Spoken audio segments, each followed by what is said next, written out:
I will never forget what my father told me when I announced my engagement. He took me to the side and said, "Zoe, are you sure about marrying this man, Peter? I know you're in love with him, but I don't think he's a good match for you." "Why are you saying this, Dad? He loves me and respects me. I don't care if he's not as well off as us. I know that, Zoe. You know, I built my riches from nothing. I would never disrespect the person who does not belong to my economic class. But Peter is a very sketchy man, and his mother is no different." "What do you mean, Dad? I don't understand." "Call it a father's instinct, so. This man doesn't love you. Yes, he showers you with affection, but always talks about how rich you are. I heard him flexing to his friends that he bagged the rich brat."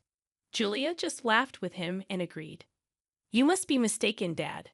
Peter would never say those things about me. Julia also loves me a lot. I'm sure she would scold Peter if he tried to joke like that." Sometimes I wish I had listened to my father. He didn't know what he was talking about. I was a stupid girl in love. My mother passed away 2 years before I got married.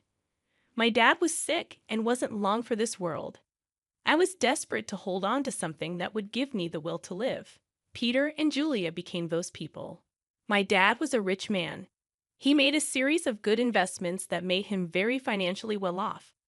I worked hard at my job and got a moderate salary as well. All in all, we were pretty comfortable in life. My husband Peter and his mom Julia weren't that well off. Yes, Peter did earn more than me, but he came from a very humble background. His field wasn't good enough to make him a millionaire. Peter did hold some resentment towards it. He and Julia liked sophisticated and expensive things. He often complained about not having enough money. I was always glad to help them out with the little allowance my dad gave me. I even let Peter and Julia move into my house after marriage, but neither Peter nor Julia were happy with my house. They said, "It's such a shame that you live in a small house. Your dad literally lives in a mansion. How come you bought such a small townhouse?" "I don't earn a lot, Peter. Dad lives in a mansion because he has lots of money. I'm a simple office employee earning a moderate salary. This house was difficult for me to buy as well. Dad helped me out with the down payment." "Well, if he helped you out, he should have got you a better place. I'm sure your mom had left him something to give you when you became older." "I'm not entitled to anything, Julia. Whatever my mom left behind is my dad's now. She died suddenly, so there was no will. I don't mind if I don't get anything. I'm happy with the way things are." "That's a ridiculous thing to say, Zoe. I sure would have loved to inherit a lot of money. You know what? Your dad should trade houses with us. He lives alone, so he doesn't need the space anyway, right, Mom?" "Yeah, Peter's right, so. You can ask." "Absolutely not. That house is my dad's, and he deserves to live comfortably as long as he is alive." "Well, he will be alive for long now that he's sick. We can wait and compromise for a few years and see what happens. Ultimately, everything will be yours after your dad dies. You will have plenty of money to buy a big house and more." The way Julia and Peter were already making plans to spend my inheritance was super disturbing. It also didn't help that they regularly asked me to ask my dad for more money. It's not like we were hurting for cash. Peter and Julia simply wanted the millionaire life, even if they weren't one. Honestly, I was getting tired of their behavior. However, the real drama happened after my father passed away. My dad's cancer took him away from me. Pretty soon, I was devastated but got little support from Peter or Julia. They were only concerned about the date of the will reading and didn't even help with the funeral. Hell, they refused to attend the funeral because my dad was no one to them. I was heartbroken and furious at that point.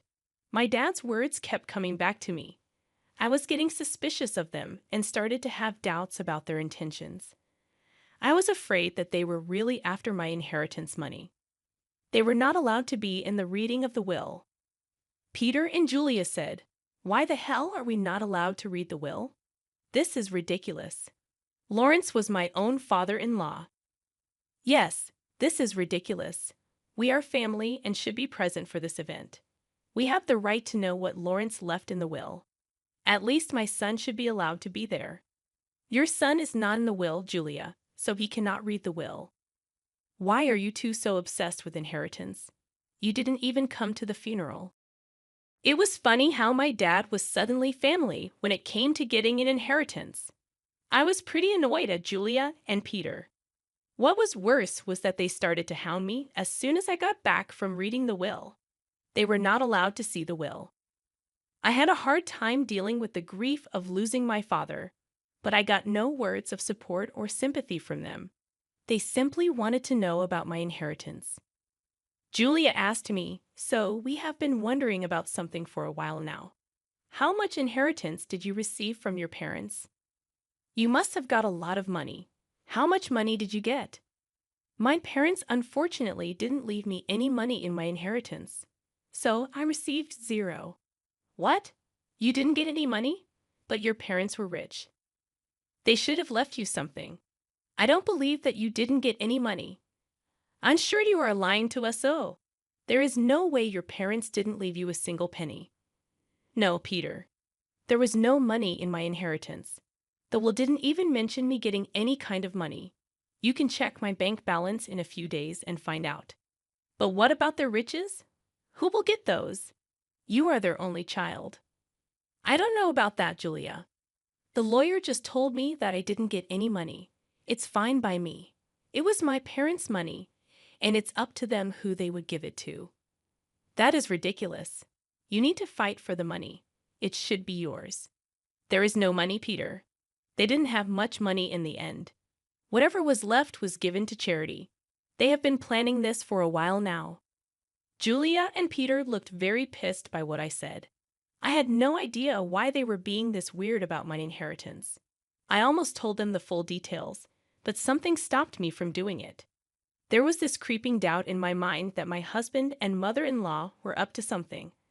I waited for them to digest the news. When Julia and Peter kept pressuring me for more information, I put my foot down. I told them firmly that I didn't get any money and even offered to show them my account in a few days. Well, a month passed, and nothing showed up. In the meantime, Peter grew very restless and stopped being affectionate with me. He was always checking my account and constantly hounding me for information on my inheritance. I was starting to see where this was going. Finally, one day, I decided to put an end to it. I showed them my bank statements and said, "See, I told you that I didn't receive anything. I'm not hiding any secret inheritance money from you. Do you believe me now?" Wow, our years of hard work just went down the drain then. So his parents weren't rich, and she didn't even get $100 in the will. This is ridiculous. I can't believe this. I can't believe this either, Mom. I stayed in this marriage for nothing. I married Zoe for nothing. It was all a waste of time. What the hell does that mean, Peter? Why are you talking like this? Why do you think he's saying these things, Zoe? Who the hell would marry you without thinking about the money? My son simply married you so that we can bank on your inheritance. Now I see that you didn't even get a penny. I can't believe I wasted 5 freaking years on a useless girl like her. I could have done so much better. I was stunned to hear them speak that way about me. I could finally tell that Peter married me for money. My parents were right about him and his mom. They were freaking gold diggers. I was so freaking done with my husband and mother-in-law. I was breaking inside, but what they said next turned me into stone. Julia looked at Peter solemnly and said, "What is done, Peter. But now it's time for you to divorce Zoe. There is no reason why you should stay with her anymore. You will have time to find a new rich wife. This time, we will make sure she actually has some money to her name." Are you freaking kidding me, Julia? You are asking Peter to divorce me over money. Peter, are you going to listen to her? Of course, I would listen to her, Zoe. I married you so that I and my mom could have a comfortable life. We grew up poor, and I didn't even go to college. I had no way of earning a lot of money. So, you pretended to love me and then tricked me into marrying you. You thought that my parents would give me lots of money that I would readily share with you. Yes, that's what I thought. It was the only way I could give my mom the life she wanted. But now I see that my efforts were in vain. Mom's right. I need to divorce you and keep looking." I was stunned by what Peter said. He said those things so nonchalantly that I started to question my own sanity. Julia and Peter went on to express their frustration at my marriage and myself. I didn't hear a word after a while. I was too busy coming to terms with what they just threw at me. Their total lack of reaction and Peter's sudden shift in behavior were both depressing and angering to me. After a point, I was so mad that I wanted to scream and throw things. However, I didn't do any of that. I calmly said, "Okay then, Peter. If a divorce is what you want, you will get it. I was never the one to say no to your demands. I might as well give in to your demand now as a last favor. So, you will agree to a mutual divorce. It'll save us both a lot of money. By the looks of it, you don't have much to go on anyway. Don't think of this as an opportunity to get alimony from my son. We will fight you tooth and nail before you give up that dream. You better preserve your lawyer fees and agree to a mutual divorce. It'll be best for you." You're right. I don't have a lot of money right now, so I decided something. I will agree to a mutual divorce, but you have to sign a clause saying that we won't share any of our assets with each other. That's not a problem at all. You don't have much, and neither do I at the moment. If you can forego alimony, I'll agree to sign a divorce and won't claim anything from you. Me and Peter discussed the details of the divorce and made sure we were on the same page. I could see that Julia and Peter were both happy about me not making a fuss out of the divorce. I guess they didn't expect me to be so calm about it. Truth be told, ever since that day, I have been crying on my way to and from work. I used to sit in the parking lot of my office and cry for an hour before and after work. Peter never noticed my puffy eyes or even asked why I was leaving early for work and coming home late. Julia didn't even bother looking at me after she discovered that I had no money.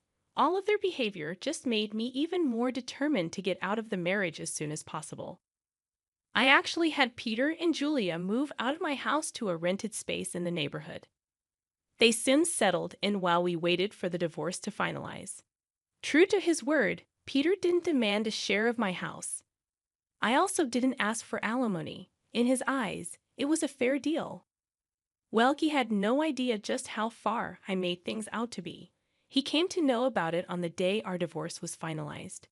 I went over to his new rented space to drop off my wedding and engagement ring. So, I just wanted to return these to you since the marriage only brought bad times in my life. I don't want to have any memory of it. Are you sure you want to return it? I mean, you might need the money after all. It's so funny, you know so. You must have laughed at our poverty before. Look where you are now. My son is being generous and giving you the rings. You might need to sell them when your stupid job doesn't pay enough. We want Mr. Rings. They're cheap ones anyway. What would I need to sell the rings for, money, Julia? You don't have to be embarrassed. So we already know how your parents didn't leave you anything. I guess they lost everything due to poor financial decisions, leaving their daughter destitute. At that point, I laughed very loudly in her face. Julia looked confused, and so did Peter. I could tell that Peter was somewhat annoyed by his mother's behavior, and he was also surprised at my laughter. Julia said, "Why the hell are you laughing, Zoe? Did I say something funny?" "It's freaking funny how you think I'm destitute, Julia. It's also funny that you think my parents lost all their fortune." "Well, of course, you're destitute. Your parents didn't even leave you a penny. They surely messed up and ruined your life by not leaving you an inheritance." "I never said that I didn't get an inheritance, Julia. I simply told you that I didn't get any money. My parents did, in fact, leave me plenty of inheritance." "What the hell does that mean? You have an inheritance." I'm so confused.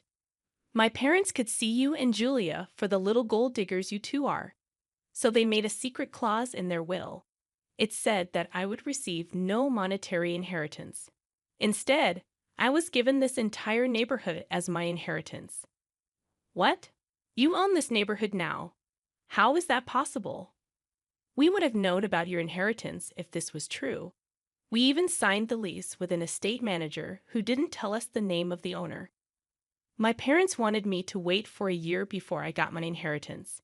They wanted me to test you too and see if you are really with me for money or love. Well, of course, you failed the test, and now you won't get anything from me.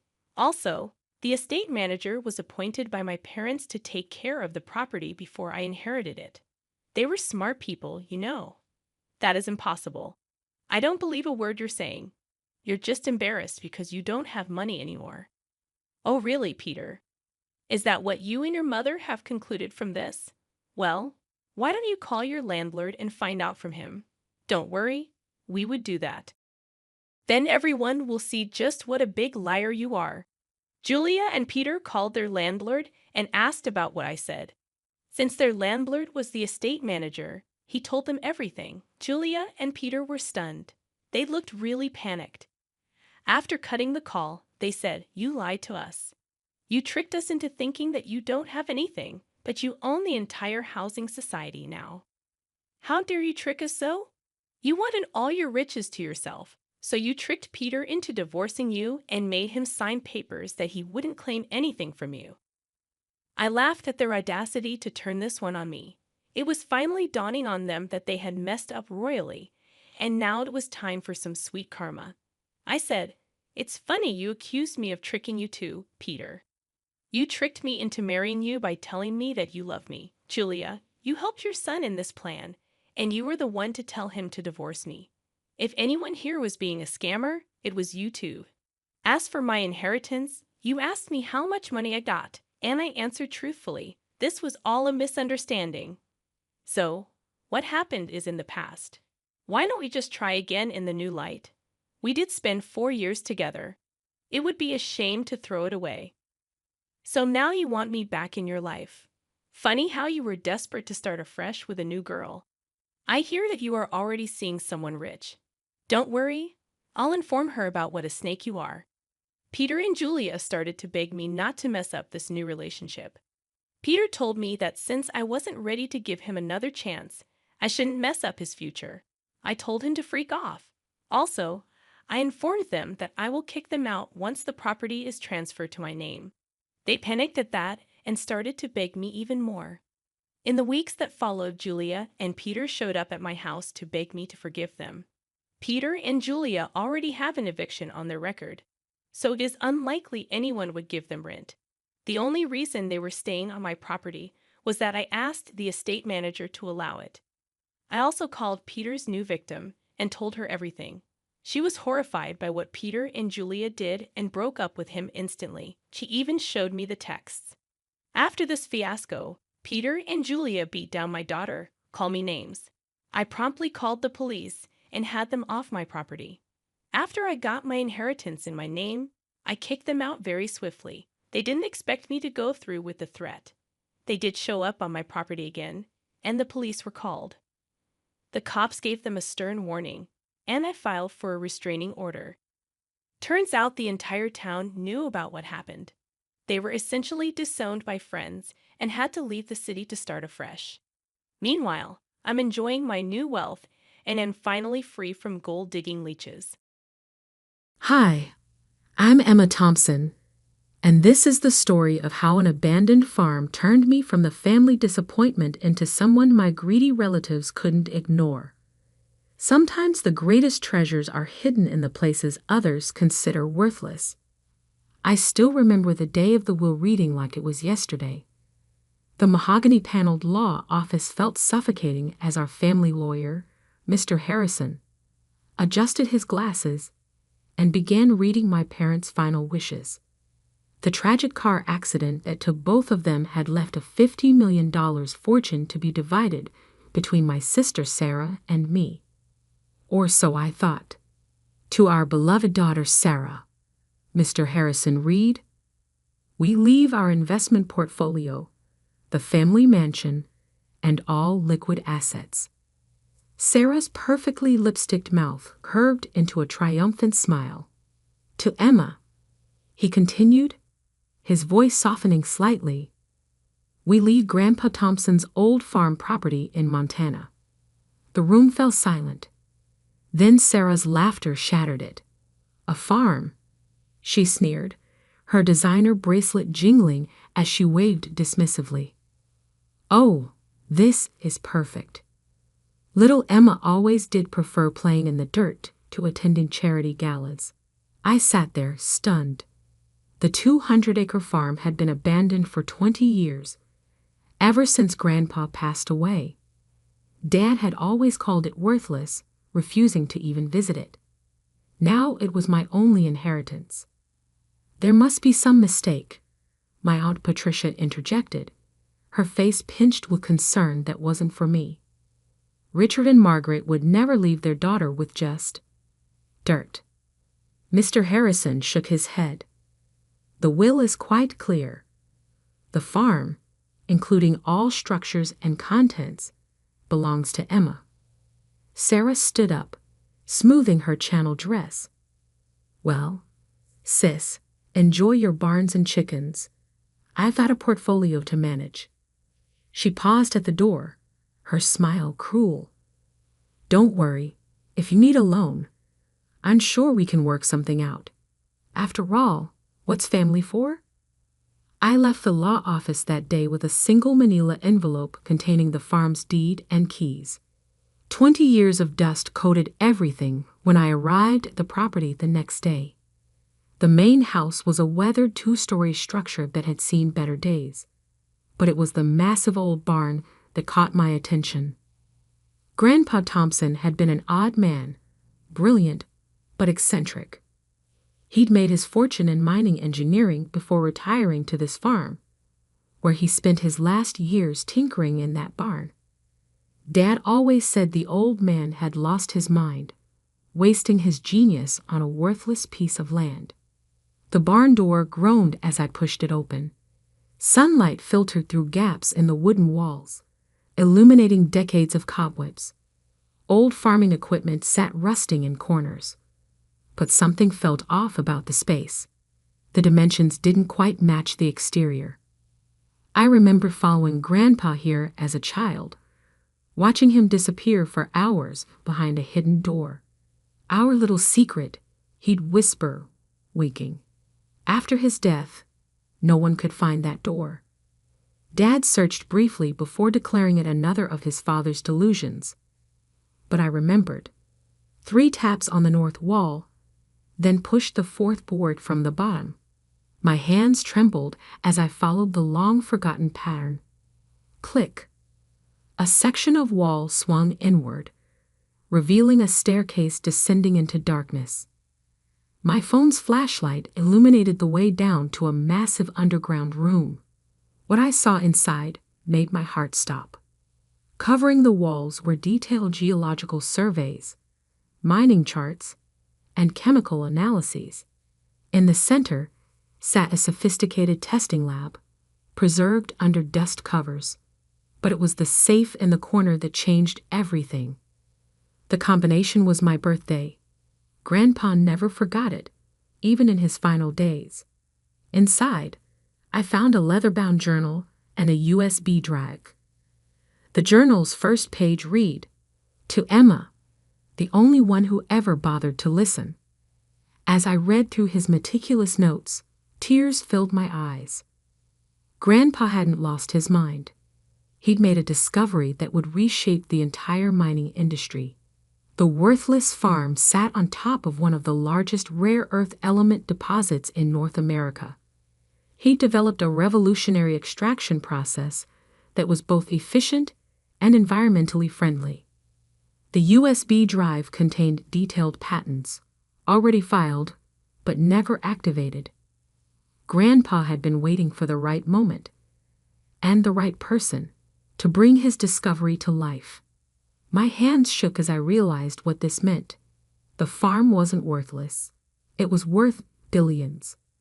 But I knew that if my family found out, they'd try to take it from me.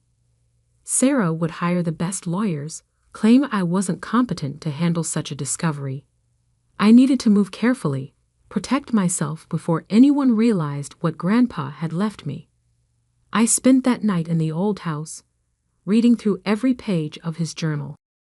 In the morning, I made 3 calls to a patent lawyer, a mining engineer, and an investment banker I'd befriended during my own quiet years working in finance, a career my family had dismissed as modest. "Keep this absolutely confidential," I told each of them. "I'm about to show you something that will change everything." Over the next 6 months, I worked in secret. While Sarah posted photos of her luxury vacations and charity galas, I assembled a team of the industry's best minds. The old barn became our command center, its hidden lab modernized with cutting-edge equipment. "These patents are revolutionary," Dr. Chen, our lead engineer, explained during one late-night session. "Your grandfather's extraction process could make rare earth mining both profitable and environmentally sustainable. Do you realize what this means?" I did. With the growing demand for rare earth elements in everything from smartphones to electric vehicles, we were sitting on a gold mine. Literally and figuratively. We'd incorporated Thompson Sustainable Resources quietly through a series of shell companies. I used my savings from years of careful investing to fund initial operations. Every step was calculated to keep my family in the dark. Then came Sarah's wedding, a lavish affair at the family mansion. I almost didn't attend, but I knew my absence would raise questions. "Oh, Emma," Sarah exclaimed with false warmth when I arrived. "How's farming going?" Her new husband, a hedge fund manager, snickered. "It's quite educational," I replied mildly. "Actually, I've been meaning to ask, how's the tech sector of your portfolio performing?" Sarah's smile faltered slightly. "Why? Just curious. I heard rare earth element shortages are causing problems for manufacturers. Must be affecting stock prices." "I haven't checked recently," she admitted, clearly uncomfortable with her lack of knowledge. "You should look into it," I suggested, hiding my smile behind a champagne glass. The next morning, while Sarah jetted off to her honeymoon in the Maldives, we broke ground on our first extraction facility. By the time she returned 3 weeks later, Thompson Sustainable Resources had already secured contracts with 3 major tech manufacturers. The story broke in the Wall Street Journal. Revolutionary mining company disrupts rare earth market. My phone exploded with calls from family members as our company's value soared past $1 billion in its first public trading day. "Emma," Sarah's voice was shrill when she finally reached me. "Why didn't you tell us? We're family." "Are we?" I asked quietly. I thought I was just the girl who got dirt for her inheritance. The next few weeks were chaos. Sarah and Aunt Patricia tried to claim that Grandpa's patents should have been part of the family estate. Their lawyers argued that I had concealed valuable assets. But Grandpa had planned everything perfectly. His will explicitly stated that all contents of the farm, including any intellectual property developed there, belonged to me. The hidden lab's existence proved he developed everything on the farm property. The final showdown came at an emergency family meeting called by Aunt Patricia. They all sat around the massive dining table in the mansion, the same table where they'd once mocked my modest career choices. "You have to understand," Sarah pleaded, her designer bracelets clinking nervously. "Dad would have wanted the family to share in this." I pulled out Grandpa's journal, opening to a marked page. "Dear Emma," I read aloud, "I'm leaving you this farm because you're the only one who saw its value beyond dollar signs. Your father and sister chased wealth, but you chased knowledge. That's why you'll succeed where they failed." The room fell silent. "You know what the difference is between us, Sarah?" I continued, closing the journal. "When you got the family fortune, I congratulated you. When I built something of my own, You tried to take it. We can work something out, she began, but I cut her off. Actually, we can't. But I will give you some free advice. Invest in sustainable technology. Thompson Sustainable Resources is about to announce a major expansion. As I walked out of the mansion, Aunt Patricia called after me. Your parents would be ashamed of how selfish you're being. I turned back one last time. No, they'd be ashamed. They never saw what Grandpa saw in me. But that's their loss. Just like this company is your loss. Today, Thompson Sustainable Resources is valued at $12 billion. We're revolutionizing the mining industry while protecting the environment. The old farm has become a state-of-the-art research facility, though I kept the barn exactly as Grandpa left it, secret room and all. Sarah still tries to reconcile occasionally, usually when she needs something. Last month, she called about investing in our latest venture. I had my assistant direct her to our public investor relations line. The family mansion was recently put up for sale. Sarah's risky investments and lavish lifestyle had finally caught up with her. I bought it through a shell company and turned it into a science education center for underprivileged kids. Yesterday, I received an invitation to speak at my old high school's graduation ceremony. The topic? Finding value in unexpected places. I accepted immediately, already planning my speech. After all, sometimes the greatest fortune isn't what you're given, but what you discover when everyone else has stopped looking. As for the old farm, I still live in Grandpa's house, though I've renovated it thoughtfully. Every morning, I walk to the barn and tap that secret panel, remembering the man who saw past appearances to true value, both in the land and in me. They say success is the best revenge, but I've learned it's not about revenge at all. It's about proving that true worth isn't in what you inherit, but in what you create. And sometimes, the most valuable inheritance isn't money, it's the wisdom to see what others miss.